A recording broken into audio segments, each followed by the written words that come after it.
Pour commencer, juste pour vous dire qu'on a fait une petite visite à la famille avec le petit bébé, ils vont bien.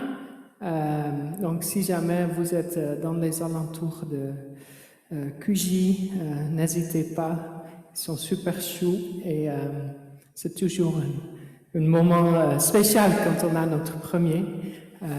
Donc voilà, priez aussi pour plus comme ça. Ouais, ok. Super. Donc, priez pour eux et nous sommes très reconnaissants d'avoir la nouvelle vie dans notre communauté. Alors, on va lire trois passages différents des trois évangiles, Jean, Luc et Marc, des petits passages. Donc, le premier livre de Jean, le premier chapitre, les versets 14 jusqu'à 18. Oui, c'est peut-être ça aussi.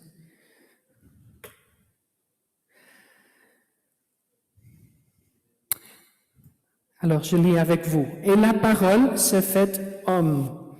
Elle a habité parmi nous, pleine de grâce et de vérité. Et nous avons contemplé sa gloire, une gloire comme celle du Fils unique, venu du Père.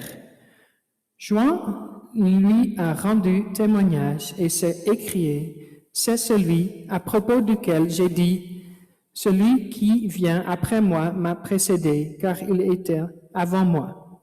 Nous avons tous reçu de sa plénitude et grâce sur grâce.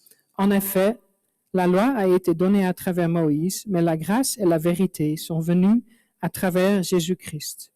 Personne n'a jamais vu Dieu. Dieu le Fils unique qui est dans l'intimité du Père est celui qui l'a fait connaître. Ça, c'est de l'évangile de Jean.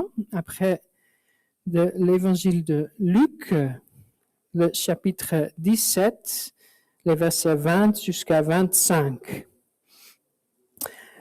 Les pharisiens demandèrent à Jésus quand viendra le royaume de Dieu. Il leur répondit, le royaume de Dieu ne vient pas en se faisant remarquer. On ne dira pas, il est ici ou il est là. En effet, le royaume de Dieu est au milieu de vous. Puis il dit aux disciples, un temps viendra où vous désirerez voir même une seule des jours du Fils de l'homme, et vous ne le verrez pas. On vous dira, il est ici, il est là, n'y allez pas, n'y courez pas.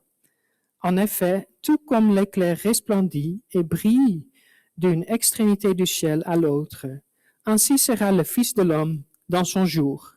Mais il faut auparavant qu'il souffre beaucoup et qu'il soit rejeté par cette génération. Ça, c'est l'évangile de Luc. Et le dernier, l'évangile de Marc, chapitre 10, 42 jusqu'à 45.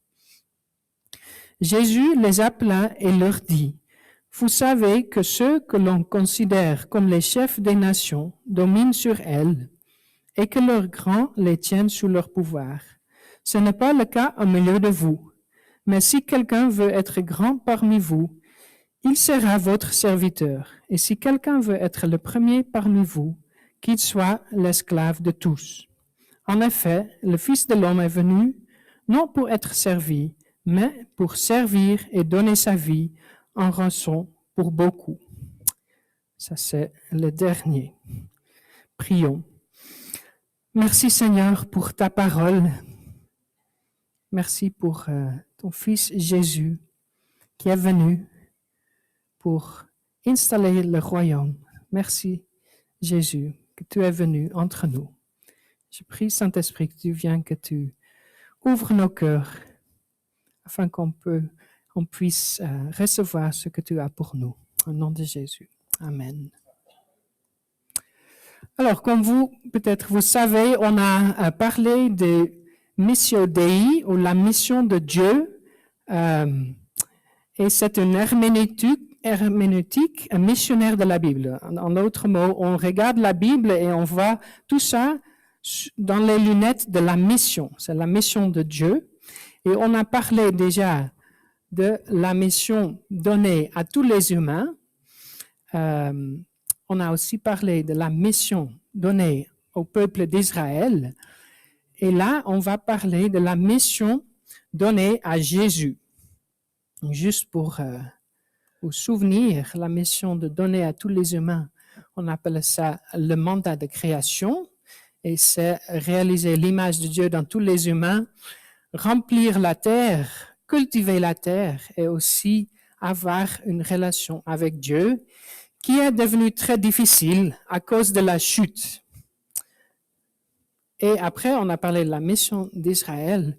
Ils étaient censés de fonctionner comme un peuple de prêtres. Ils étaient censés d'adopter les étrangers au sein de leur communauté, de transmettre la connaissance de Dieu et servir la société non juive. Ça c'était la mission d'Israël. Et maintenant, on arrive à la mission donnée à Jésus. Bien sûr, c'est un sujet très, très vaste. Et on peut en fait en discuter pendant des semaines, même des mois, même des années, parce que toute la Bible pointe, ça nous dirige vers Jésus. Et c'est le point de culmination de tout qui se passe. Donc, c'est vrai que quand on a juste une vingtaine de minutes au culte, on ne peut pas toucher tout, mais on peut quand même creuser un petit peu. Et la mission donnée à Jésus, on peut bien la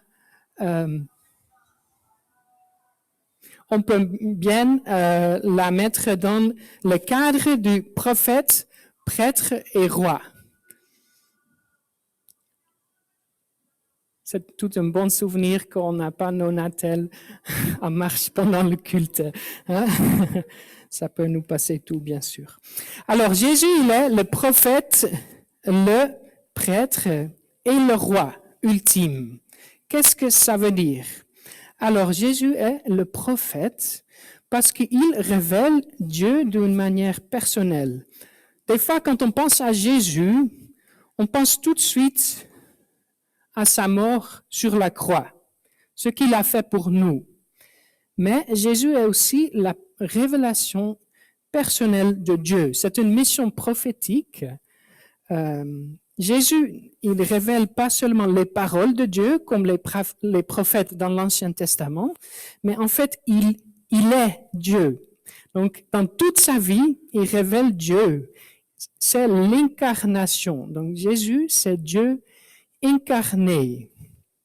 Et c'est bien intéressant que maintenant, cette pensée, il y a beaucoup de gens qui disent non, c'est pas possible. Jésus, c'était que un homme. Il n'est pas Dieu. Dans le passé, la discussion était exactement l'opposé. Dans les années 300, il y avait beaucoup la discussion qui disait, oui, Jésus était Dieu, mais il n'était pas vraiment homme. Donc, il y a eu cette discussion-là en disant, non, il n'a pas vraiment souffert. Il était un Dieu venu sur terre, mais il n'était pas vraiment homme. Et maintenant, c'est l'opposé. Les gens qui disent, oui, il y avait un homme, Jésus. Je crois que presque tout le monde est d'accord.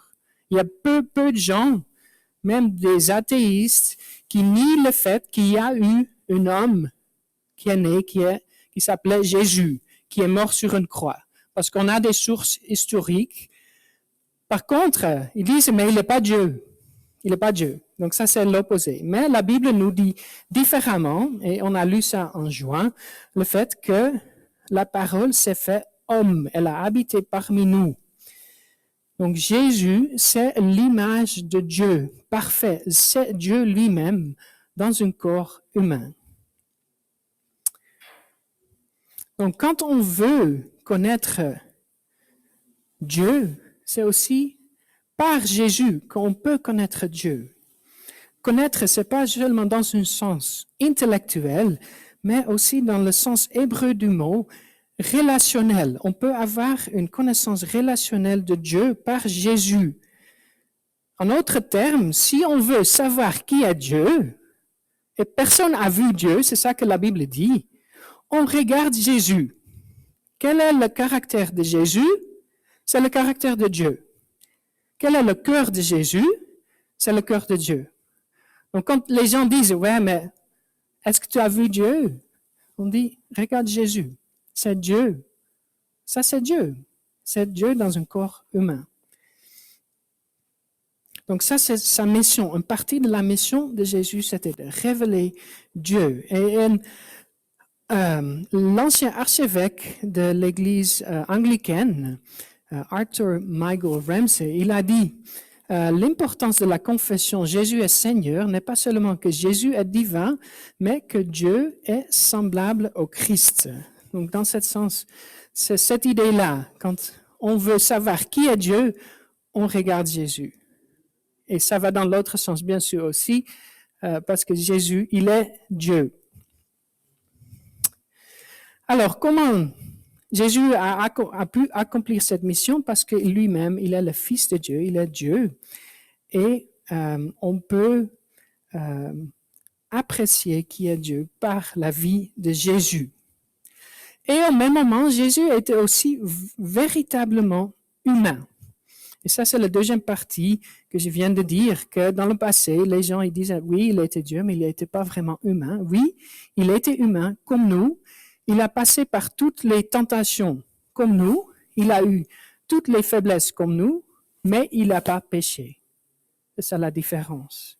Donc Dieu, il connaît notre façon de vie, la façon de vie humaine. Et dans ce sens, il nous aide aussi dans notre mission de vivre avec l'image de Dieu sur nous. Et si on veut savoir comment vivre avec cette image de Dieu sur nous, on regarde la vie de Jésus. Donc Jésus, il était vraiment Dieu et vraiment humain. Alors, le deuxième, ça c'était donc la première mission, la mission prophétique, révéler Dieu. La deuxième mission de Jésus était son mission royale. Jésus est le roi. Le roi de quoi? Le roi du royaume de Dieu. Alors, qu'est-ce que c'est le royaume de Dieu? Bon, les Juifs, ils attendaient une Messie pendant longtemps. Et quand Jésus vient, il dit, le royaume est arrivé. Mais ce n'était pas le royaume comme les Juifs attendaient. En fait, il le disait, Jésus le dit lui-même, le royaume de Dieu ne vient pas en se faisant remarquer, il est ici ou il est là. En effet, le royaume de Dieu est au milieu de nous. C'est parce que le royaume de Dieu commence en nous. Et c'est des fois difficile à comprendre. Est-ce que le royaume de Dieu est déjà ici ou pas? C'est ça la question. Et des fois, on pense que le royaume de Dieu va seulement venir quand il revient. Ça, c'est une pensée qu'on a dans l'Église des fois. Maintenant, c'est le royaume de l'ennemi, mais le jour que Jésus vient, c'est le royaume de Dieu qui va venir. Mais c'est pas ça que dit Jésus. Jésus dit que le royaume est déjà ici. Le problème, c'est qu'on voit que la réalité du royaume n'est pas encore partout réalisée. Et ça, c'est l'image de la sémille. Hein, le sémille, on sème une sémille, il germe et après il porte du fruit. Et dans certaines parties de ce monde, on voit que la foi chrétienne a porté plus de fruits que dans l'autre endroit. Et on voit que c'est une tension qu'on a toujours avec la foi chrétienne, qu'on vit dans cette réalité que le royaume de Dieu est déjà là, mais pas encore épanoui pleinement. Mais on voit quand même des bonnes nouvelles. Je vous montre un petit peu de recherche qui s'est fait par une organisation américaine sur la croissance de l'Église. Alors, ils disent qu'il y a maintenant plus de 2 milliards de chrétiens de tout type dans le monde. C'est plus que jamais. Le christianisme maintenant aussi est plus important en Amérique latine et en Afrique qu'en Europe. Je crois que c'est bien évident pour nous. Les évangéliques sont maintenant le mouvement chrétien prédominant dans le monde, avec près de 400 millions de personnes. Donc, de toutes sortes de chrétiens, c'est les évangéliques qui croissent le plus vite maintenant. Le christianisme croît 5 fois plus vite que l'athéisme.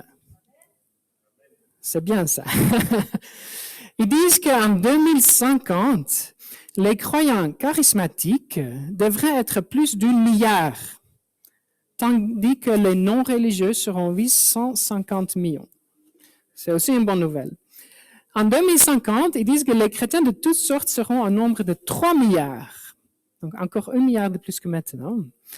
Et en 1900, il y avait la moitié de la population mondiale qui n'était pas évangélisée, 54%. En 2020, c'est que 28% de la population mondiale qui n'ont jamais entendu de Jésus. Donc c'est aussi une bonne nouvelle. C'est encore beaucoup, oui, mais les choses vont dans la bonne direction. Et aussi, la persécution chrétienne, ça reste un problème pour les chrétiens, mais quand on compare 1970, il y avait 3,7 millions de chrétiens tués tous les 10 ans. Aujourd'hui, ce nombre est plus proche de 900 000 par 10 ans. C'est encore beaucoup, c'est un nombre très élevé, mais c'est bien mieux déjà. Qu'est-ce que ça veut dire? Donc, c'est juste des signes que même on peut penser que tout va de pire en pire. Et des fois, on pense ça, et quand on regarde le monde, surtout dans la période qu'on est maintenant avec le Covid et toutes sortes de problèmes autour de nous, on peut penser que les choses vont de pire en pire, mais quand on prend un petit peu une perspective, on voit que le royaume de Dieu est en train de grandir dans le monde. Donc, c'est de bonnes nouvelles. Par contre, avec des bonnes nouvelles, vient aussi un petit peu des mauvaises nouvelles. Et la mauvaise nouvelle, c'est que la Bible nous dit que c'est à travers beaucoup de difficultés qu'il nous faut entrer dans le royaume de Dieu. Nous réalisons que le royaume de Dieu n'est pas encore totalement arrivé partout. Il y a encore de la souffrance. Et le royaume de Dieu vient aussi par la souffrance. Et ça, c'est ce qu'on appelle la théologia crucis ou la théologie de la croix. Parce que la venue du royaume et aussi la vie du chrétien passe par la souffrance. La croix, c'est un symbole de la souffrance. Être un disciple, c'est aussi un chemin de la croix.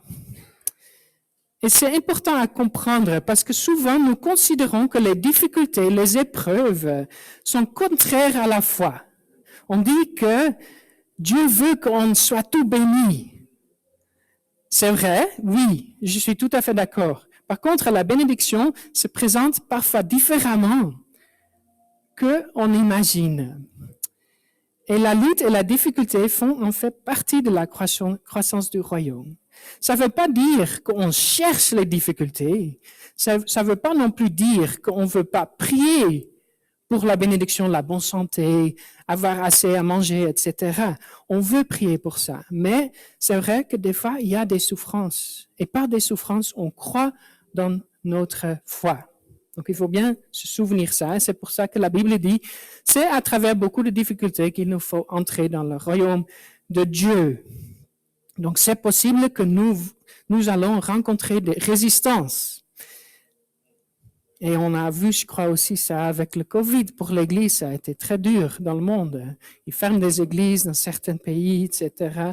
Ça a été très difficile pour des pasteurs aussi. J'ai vu avec mes collègues comment on gère toute cette situation. C'était pas facile, mais c'était dans un certain sens à attendre que quand le royaume de Dieu grandit, qu'il y a une certaine résistance. On est dans une guerre spirituelle.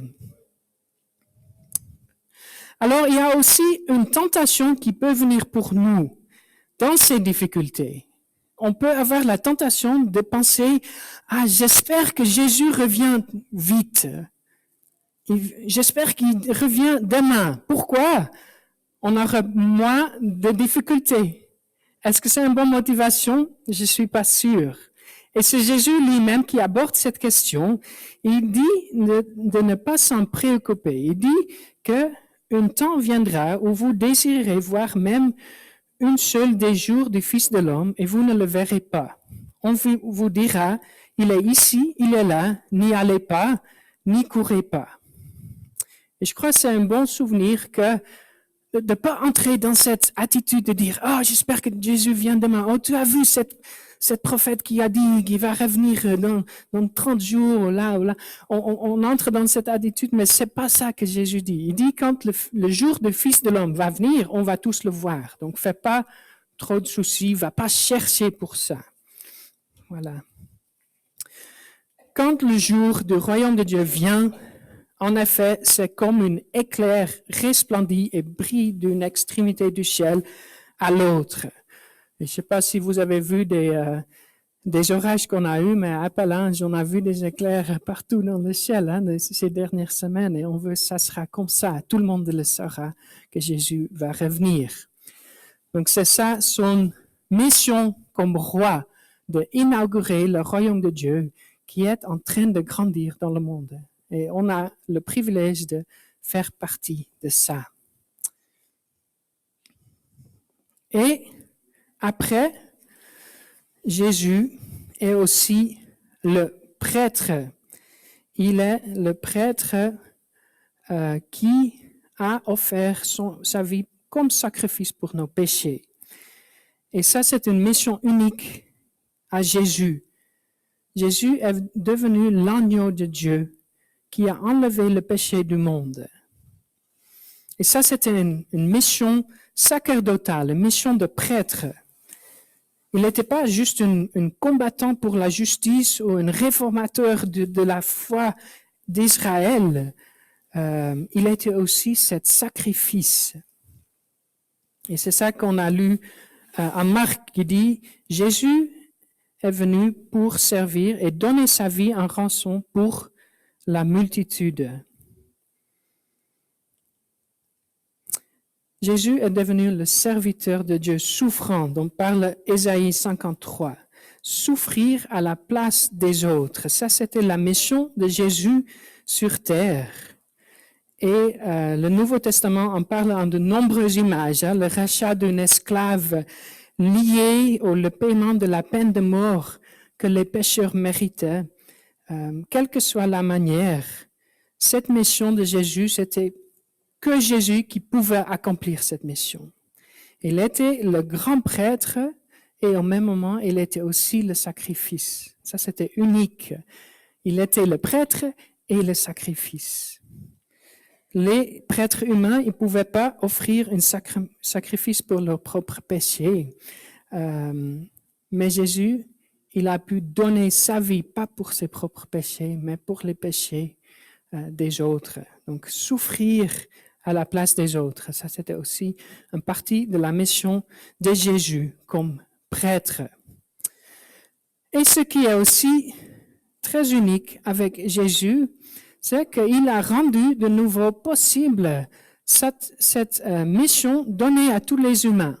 Donc, on a déjà discuté là-dessus et on sait que cette mission est devenue difficile à cause de la chute, mais Jésus a rendu des choses de nouveau possibles.